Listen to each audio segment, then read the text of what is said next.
Tudo bem, pessoal? Vamos conversar um pouquinho hoje sobre os porquês da filosofia ter surgido na Grécia e por que não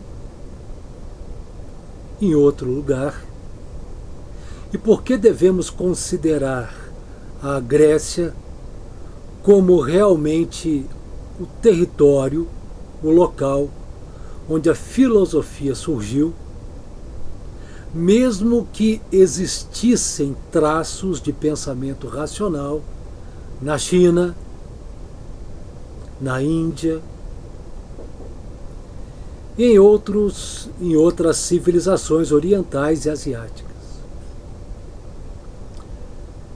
É interessante imaginar que os gregos da antiguidade possuíam o privilégio de viver em um território aberto a outras civilizações e ao intercâmbio, fosse ele comercial, fosse ele bélico.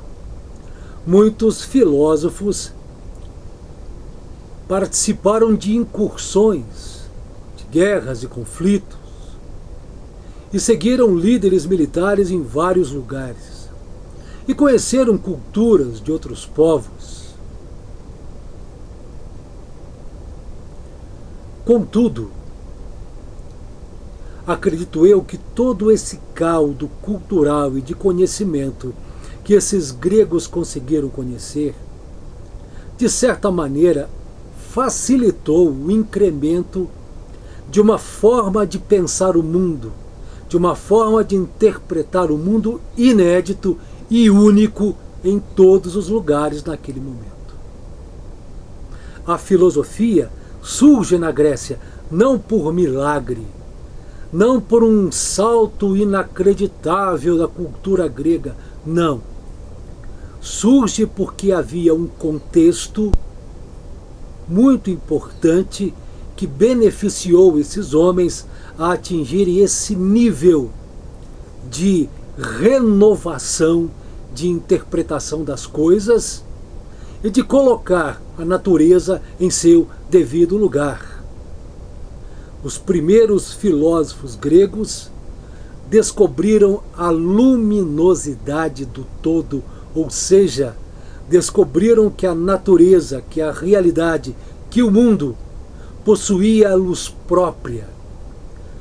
As luzes do mundo não eram outorgas ou doações dos deuses, mas as luzes do mundo pertenciam ao próprio mundo. O mundo possuía uma luz natural. Isso foi inédito para o pensamento naquela região. Os primeiros pensadores, se não romperam definitivamente com o pensamento mítico, eles conseguiram criar uma forma, uma estratégia de fazer com que a filosofia tivesse o seu espaço único, tivesse o seu espaço singular, independente do espaço mítico. Passaram a olhar a natureza e viram que elas possuíam leis que estavam num outro tipo de dimensão que não era a dimensão divina, nem a dimensão mágica, nem uma dimensão sobrenatural. Era uma dimensão científica. Os elementos da natureza. A forma de criar argumentos a partir da lógica e da razão. E vocês me perguntam, no Japão, na China, na Índia, no Oriente, na Ásia, não existia esse tipo de pensamento? Não, não existia. Por mais elaborados que fossem os seus modos de pensar, havia um limite, e o limite desse modo de pensar é que eles ainda estavam submetidos à visão mítica, à visão sobrenatural, à visão mágica das coisas. Você pega o pensamento chinês do Yin e do Yang. Como o mundo foi criado, como as coisas existem. Um princípio masculino Yin, um princípio feminino Yang, que juntos cria o mundo, cada princípio com a sua capacidade e sua potencialidade, gerando as contradições e as harmonias do mundo. Ora, se você olhar, você ler, se aprofundar na teoria de Pitágoras sobre a origem das coisas a partir da matemática, a cosmologia de Tales de Mileto sobre a origem do mundo, a teoria de Anaxágoras, de Anaxímenes, sobre os elementos, o éter de Demócrito, você percebe que é uma outra forma de ver a natureza e a realidade profundamente racional, sendo que a forma de pensar o mundo dos orientais e dos asiáticos da época estavam muito calcadas no pensamento mágico, no pensamento sobrenatural, no pensamento mítico. Os gregos criaram, sim, a filosofia, e essa filosofia, ela foi engendrada, ela foi construída a partir de homens, de pensadores que não tiveram medo de abrir a própria mente e buscar a luminosidade que existia de verdade nas coisas, buscar a verdade das coisas. Puxa, Tales de Mileto, considerado o primeiro filósofo grego pré-socrático, o primeiro. Tales de Mileto era um filósofo, ele era um astrônomo, ele era um matemático, na época mais conhecido como geômetra, era um físico, conhecia profundamente as relações que existiam entre o clima e a vida humana.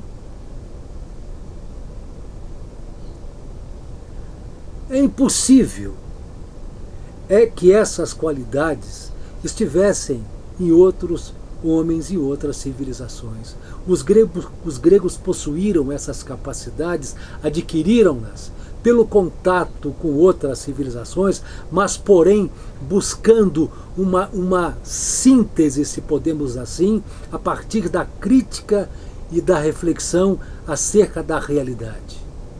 Os gregos não se contentaram com o pensamento mágico, com o yin e o yang, com aquela quantidade infinita de deuses que predeterminavam o destino dos homens, predeterminavam os destinos do mundo. Não. Os primeiros filósofos gregos quiseram, buscaram e conquistaram a explicação racional, a busca da verdade pelas causas e princípios racionais.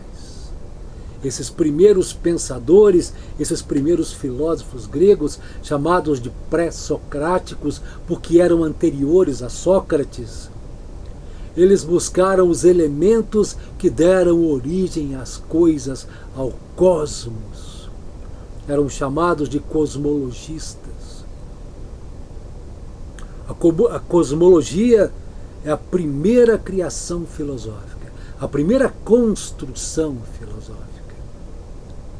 Eram filósofos que mergulhavam nas madrugadas na observação das estrelas, do clima, do planeta, dos animais, que buscavam entender o movimento que existia dentro dos planetas, entre os planetas, que buscaram entender as mudanças climáticas, que buscaram entender a composição do mundo, a divisão dos elementos. Eram homens excepcionais, mergulhados, enfronhados na busca incansável do conhecimento. Quando ouvimos alguns críticos ou lemos em algum livro dizerem que a filosofia surgiu na Grécia por milagre, é lamentável um pensamento desse. A filosofia é uma construção da vontade, do desejo e da capacidade desses primeiros pensadores de analisarem aquilo que conheciam e confrontar o que conheciam com aquilo que há de mais importante no conhecimento humano, que é a razão.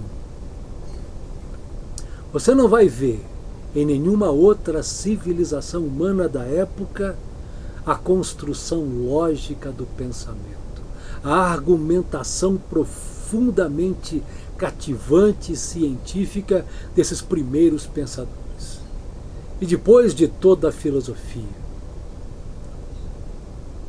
o legado da filosofia, a influência que ela exerceu do seu início até hoje é inacreditável. A Europa, da Idade Moderna, do Renascimento, daqueles pensadores incrivelmente preocupados com redesenhar o futuro humano, em buscar o conhecimento que até então havia mergulhado no ostracismo, no obscurantismo da Idade Média, das perseguições da Igreja Católica, dos pensadores da Igreja, de uma filosofia que não existia mais porque ela tinha de estar submetida aos dogmas da Igreja. Esses pensadores da Idade Moderna, para buscar, para resgatar a verdade do conhecimento, foram beber na fonte dos gregos antigos, foram buscar o conhecimento nos gregos antigos, recuperar as teorias dos pré-socráticos, buscar a forma racional de ver o mundo e interpretá-lo que só os gregos conseguiram. O argumento lógico, o argumento crítico, a coragem para criticar, a revolução que existe na busca do conhecimento além do dogma, ou seja, sem nenhum dogma. A busca de mergulhar profundamente no conhecimento e na busca da verdade, sem ter medo nenhum de errar, porque tanto a filosofia quanto a ciência necessita do erro para evoluir. Nós não podemos aceitar de maneira alguma que subestimem o conhecimento dos pré-socráticos, o conhecimento desses primeiros filósofos, a coragem, a ousadia, a predisposição em conhecer, a predisposição ao saber, a predisposição a transformar a própria sociedade grega e a si mesmos enquanto pensadores. Esses primeiros pensadores criou, a partir de suas ideias, a possibilidade do surgimento de outros e de outros e de outros, numa ligação profunda de aluno e professor, de alunos que romperam respeitosamente com o pensamento, com a teoria do seu mestre e criaram esse monumental celeiro de conhecimento, esse monumental contexto de conhecer, esse incrível modo de pensar e de buscar a verdade, que é a filosofia. A filosofia incomoda, porque a filosofia busca o pensamento, ela busca a crítica. A filosofia incomoda porque ela não aceita verdades prontas. A filosofia incomoda porque ela não teme o questionar, ela não teme a dúvida, ela exige a dúvida. Sócrates exigiu a dúvida e criou um método para que o ser humano encontrasse a verdade escondida pelo véu da dúvida que cada qual possuía dentro de si. E morreu por esse método, e morreu por essa ideia. Descartes, no início da Idade Moderna, pede também a dúvida universal, que o ser humano deve duvidar de tudo para reconstruir o conhecimento sobre bases verdadeiras. Descartes disse: devo duvidar de tudo, só não posso duvidar que penso. E se penso, eu existo. Uma das formas de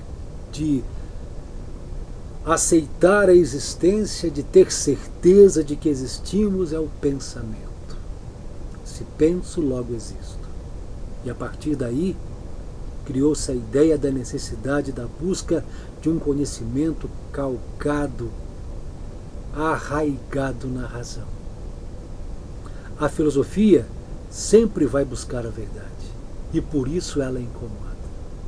Incomoda os governantes, incomoda os autoritários, incomoda aqueles que não têm interesse algum na busca do conhecimento nem da verdade, porque tanto o conhecimento e a verdade pode ser a única via para descobrir a mentira nos argumentos de outrem, para descobrir qual é a verdadeira intenção de um sistema, qual a verdadeira intenção de um grupo que comanda um lugar.